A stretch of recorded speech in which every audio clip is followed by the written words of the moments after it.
नमस्कार दोस्तों, quick news पर आपका स्वागत है। तो दोस्तों, बहुत ही बड़ी खबर आई है भारत के यूनाइटेड नेशन में परमानेंट मेंबरशिप और वीटो पावर के रिगार्डिंग। तो दोस्तों, यूएनएसए यानी कि यूनाइटेड नेशन सिक्योरिटी काउंसिल में रिफॉर्म्स और नए सदस्यों को जोड़ने की बात समय समय पर की जा रही है। और हैरानी तो इस बात से होती है कि कई बार तो रिफॉर्म्स की बात तो वो देश करते हैं जो असल में रिफॉर्म्स होने ही नहीं देना चाहते हैं। आपने कई बार सुना होगा कि अमेरिका, फ्रांस, ब्रिटेन और रूस ये सभी देश यूएनएसए में रिफॉर्म करके भारत को परमानेंट मेंबर बनाने के लिए समय समय पर अपना समर्थन देते आए हैं। लेकिन विडंबना की बात यह है कि इन सभी देशों ने बयानबाजी के अलावा यूएन सिक्योरिटी काउंसिल में रिफॉर्म्स को करने को लेकर आज तक कोई भी कॉन्क्रीट इनिशिएटिव यानी कि ठोस कदम बिल्कुल ही नहीं उठाया। वहां पर एक कदम भी नहीं उठाया है और ना ही इसके रिलेटेड कोई रिजोल्यूशन लाया है। उल्टा ये पांचों देश ये सोच रहे हैं कि यूएन सिक्योरिटी काउंसिल की परमानेंट सीट को बेशक बढ़ा दिया जाए, यानी और परमानेंट मेंबर को बेशक ऐड कर दिया जाए, लेकिन जो वीटो पावर है उनको इन्हीं 5 सदस्यों जो पुराने परमानेंट सदस्यों तक ही सीमित रखा जाए। यानी नए परमानेंट सदस्य देशों के पास वीटो करने का अधिकार नहीं होगा। इसके पीछे पांचों देश ये तर्क दे रहे हैं कि अगर ज्यादा देशों के पास वीटो पावर होगी तो उसका इस्तेमाल और भी ज्यादा बढ़ेगा और यूएन सिक्योरिटी काउंसिल में जब भी कोई रिजोल्यूशन आएगा उस पर किसी भी देश को आपत्ति होने के ज्यादा चांसेस होंगे। अब आप खुद ही सोचिए, ये देश पिछले 70 सालों से सुप्रीम पावर एंजॉय करने के बाद भी उसको बाकी देशों को नहीं देना चाहते हैं। ये लोग कहते हैं कि यूएनएसए में नए देशों को जोड़ने और उसको सच में करने में जमीन आसमान का अंतर है। और ये देश भारत को यूएन सिक्योरिटी काउंसिल का परमानेंट मेंबर बनने का बस वादा ही करते हैं, उसके लिए एक कदम भी नहीं उठाते हैं। यूएनएसए की परमानेंट सीट भारत के लिए किसी सपने से कम नहीं है। इसके लिए हमने कई सालों और दशकों से इंतजार किया है।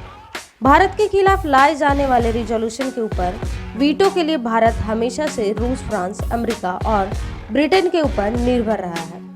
शुरुआती दौर में तो बस अकेले रूस ही भारत का साथ दिया करता था और भारत के खिलाफ किसी भी प्रस्ताव को वीटो कर दिया करता था। हाल ही में एक रिपोर्ट आई थी जिसमें खुलासा हुआ कि अगले साल 2023 में भारत चीन को क्रॉस करके दुनिया की सबसे बड़ी आबादी वाला देश बन जाएगा। भारत की आबादी 142 करोड़ 90 लाख हो जाएगी, जबकि चीन की 142 करोड़ 60 लाख होगी। पहले ये अनुमान 2027 तक लगाया जा रहा था, यानी भारत 2027 में चीन की आबादी को क्रॉस करने वाला था। लेकिन अब क्योंकि ये घटना 4 साल पहले यानी कि अगले साल 2023 में पूरी हो गई है, तो अब यूनाइटेड नेशन के ऑफिशियल खुद ही इसको भारत के यूएन सिक्योरिटी काउंसिल की परमानेंट सीट की दावेदारी के लिए बहुत ही अच्छा संकेत मान रहे हैं। रेफरेंस के लिए आपके स्क्रीन पर इस मोजो के आर्टिकल का स्क्रीनशॉट डाल दिया है, जिसके मुताबिक यूनाइटेड नेशन के अधिकारी का कहना है कि अगले साल जब भारत 2023 में सबसे बड़ी आबादी वाला देश बन जाएगा, तो यूनाइटेड नेशन सिक्योरिटी काउंसिल की परमानेंट सीट के ऊपर भारत का दावेदारी पूर्ण रूप से मजबूत हो जाएगा और उन्हें मुहैया कराया जाएगा।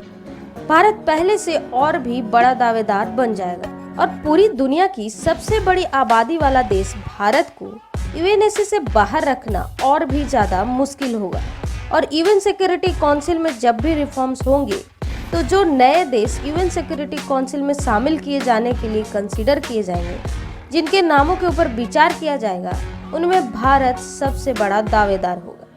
यहाँ पर यूनाइटेड नेशन के अधिकारी ने बात तो एकदम सही बोली है, लेकिन दिक्कत ये है कि भारत का क्लेम जितना मर्जी मजबूत हो जाए, लेकिन यूनाइटेड नेशन सिक्योरिटी काउंसिल के सदस्य देश, खासकर ये परमानेंट सदस्य देश, परमानेंट सीट की संख्या को बढ़ाने के लिए जब तक कोई प्रोसेस शुरू नहीं करेंगे तब तक इसका कोई भी फायदा नहीं होगा। और अगर सीट बढ़ाकर वीटो पावर नहीं दी तो भी इसका कोई फायदा नहीं होगा। खैर, देखने वाली बात होगी कि यूनाइटेड नेशन सिक्योरिटी काउंसिल चीन के ऊपर क्या प्रेशर बनाती है भारत को वीटो पावर देने के लिए, और कैसे भारत को वीटो पावर देती है, वो तो हम सभी भारतीयों को बेसब्री से इंतजार है। तो दोस्तों, इस वीडियो में इतना ही। बाकी आपका क्या मानना है इस रिपोर्ट के बारे में हमें कमेंट करके जरूर बताएं और चैनल को सब्सक्राइब करना ना भूलें। धन्यवाद।